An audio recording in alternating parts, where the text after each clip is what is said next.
pagpasok ni Naldo and Andre. Sige, thank you.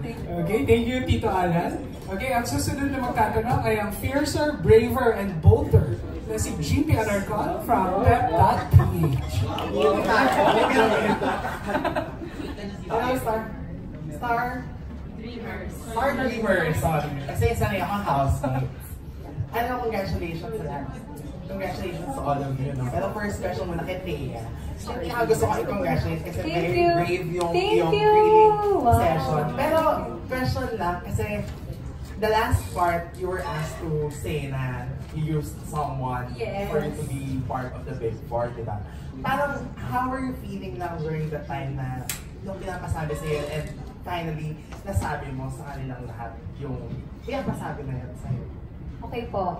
So yung sinabi ko po exact words, Ken, I deserve a slot kasi I used your brother. That was very wrong in some way. And the next day, pinagsisihan ko po siya. Yun yung part na ano talaga ako kasi that was the time na sinabihan ako kung ano yung sabihin kaya sinabi ko. And that was the old me. Kasi po the entire time I grew up talagang ganun ako eh. Pero nung pumasok ako sa bahay, sana at least nalagyan ko siya ng isang word. Kasi in-explain ko siya na, I use your brother's strength or I use your brother's... yung ganun po. Kasi sana bang pinanghawakan ko yun. At talagang, alam po ng lahat, nung before that time na in-explain ko na ginamit ko yung strength ni Kim, yung talino ni Kim, kasi is very determinado din. Kaya, yun po. Nung na-feel ko that time, very sad. Kasi nasabi ko yun. Kasi like, oh, that was the old me. Bakit nangyari yun?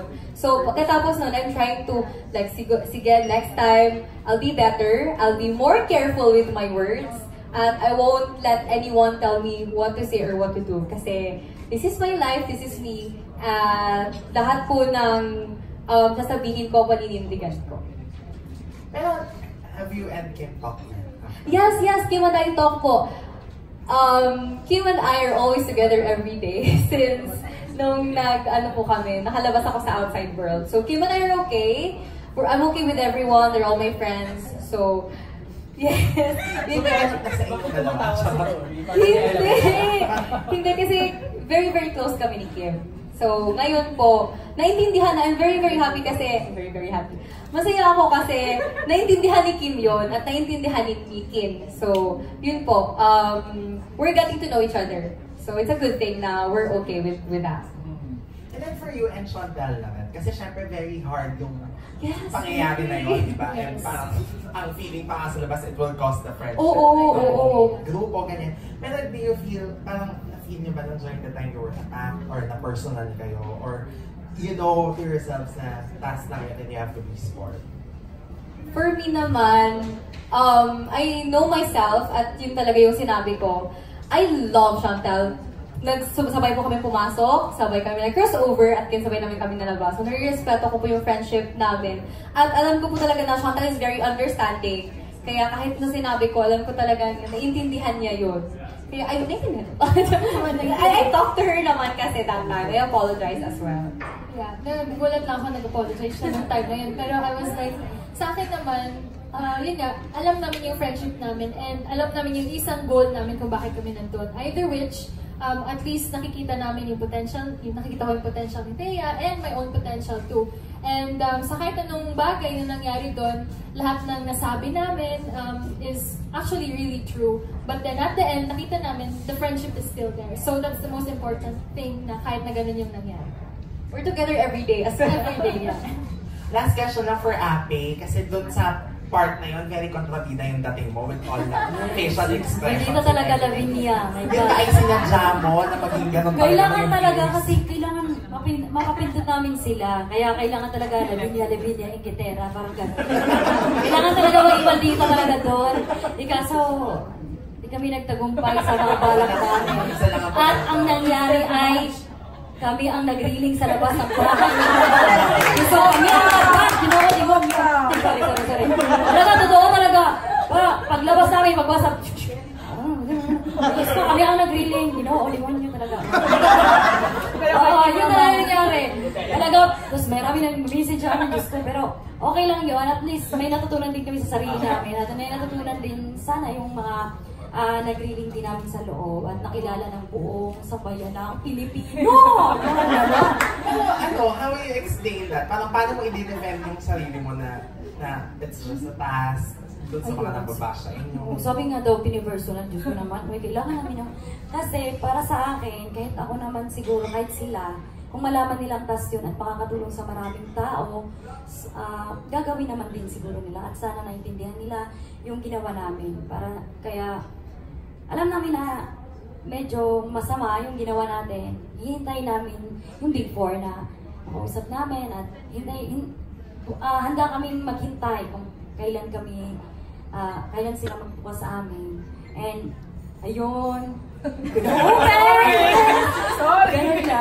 Kaya ayun po, sorry din po sa mga kahit grilling lang po yun, kahit napagutusan ng charot. Yung ganun po, kailangan po, ayun po, nag-sorry din kami kasi kahit paano, grabe talaga yung mukha namin doon, kontrabida talaga. Lalo na po, nangangain. Yung dalawa. Oo, ikaw nga. Gusto kasi namin manalo, yung mapindot ang apat, wala mapindot na. Kaso, hindi na no deal. They're all no deal, hindi na deal eh. Ayun. Yeah, don't judge me. Pero pwede kang magkabida sa TV. Pwede, pero different din. Gusto ko yung yung parang kabit lang, tas magdita. Ako ba yung kabit? Pwede na yun. Sample nga? Sample happy. Ay, seryoso. Last drink. Ay! Ikaw pala yung original. Sorry, sexy ang kabit. Yes, go! Ay, chilita na ba sila yan? Charot. Ay, sir. Ayun naman si sir. Thank you sa inyo lahat and congratulations. Thank you. Thank you, folks. Ito naman, ang susunod na magtatanong ay ang Best Supporting Actress din. Pagdating sa intrigahan, wala iba kundi si Albert Abilido of ChickenetsAvenue.com.